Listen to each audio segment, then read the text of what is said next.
Salve a tutti e oggi ho mostrato come scaricare Advanced System Car Set. Allora andiamo nel mio sito,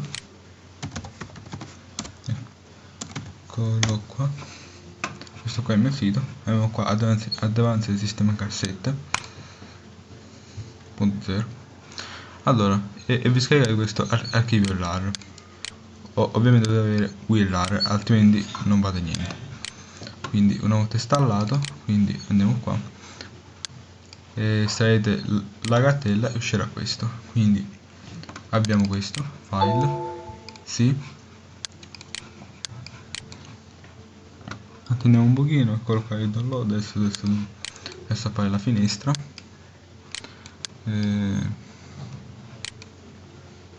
perfetto, facciamo avanti, accetta. Qua come fate, rifiuta, perché installerà la toolbar e queste cose, quindi rifiuta. Qua avanti, potete usarla comunque, aspetta, mettiamo no, un attimo, la vado a cancellare, prova 86 Yobit System cassette, cancelliamola, continua,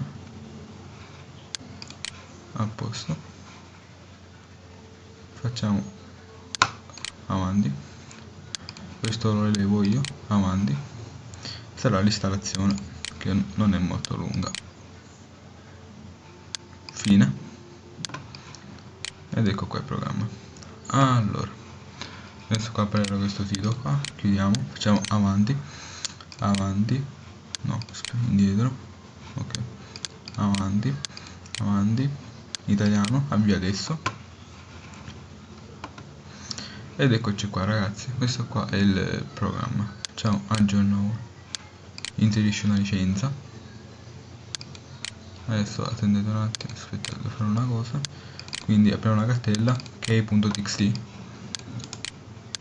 questo copia, ma quando disconnettervi da internet, perfetto, una volta disconnessi fate aggiorna ora, inserisci una licenza, e qua adesso verrà mostrato il suo grande bug.